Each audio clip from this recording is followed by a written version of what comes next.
The member for Chisholm. Thank you, Mr. Speaker. My question is to the Treasurer. Will the Treasurer please outline to the House how the Morrison government's resilient economy is continuing to help families, including in my seat of Chisholm, get ahead? Is the Treasurer aware of any threats that will undermine this? The Treasurer. Can I thank the member for Chisholm for a question and congratulate her on the strong contribution she is making in this place, Mr. Speaker, and on behalf of her constituents, more than 70,000 of whom are getting tax cuts courtesy of the legislation which we on this side of the House supported. And thousands of small businesses across her electorate and others are also getting the benefit of the extended instant asset write-off and the tax cuts that we have legislated through the parliament. Now, Mr. Speaker, when we came to government, unemployment was rising, investment was falling and the budget was in a mess. Now we have the first current account surplus in more than 40 years, the lowest welfare dependency in more than 30 years, the biggest tax cuts in more than 20 years and the first balanced budget in 11 years, Mr. Speaker. Now, the recent economic data, and these are inconvenient truths from the member for Rankin who likes to tax a lot. These are inconvenient truths for him.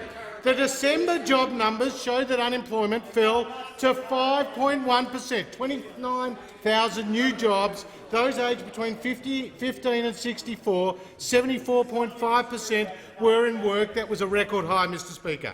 Household disposable income in the September quarter had its biggest jump in a decade, Mr. Speaker. Building approvals are now up nearly 3% year-on-year. Retail trade volumes in the December quarter were higher than median market expectations and the fastest increase since 2018. Today, the Westpac Melbourne Institute Consumer Survey had consumer sentiment up 2.3%, Mr. Speaker.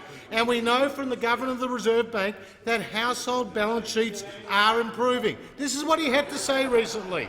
The loan arrears rate is coming down. The number of people who have problems with their personal debt is coming down, so it looks like, across a range of dimensions, balance sheets are in a better position. And he went on to say public and business balance sheets are in good shape. That's the Governor of the Reserve Bank. And on top of that, boosting household incomes are the tax cuts. More than $6 billion in the first 6 months of these tax cuts have gone into the pockets of hard-working Australians. And electricity prices, as the Minister for Energy and the Prime Minister have said, wholesale prices down around 30% on the same time last year. So, Mr. Speaker, we on this side of the House are getting on with our economic plan that is delivering a record number of jobs, a record number of Australians in work and lower taxes for all Australians, a great contrast to that high-taxing, high-spending proposals from those opposite.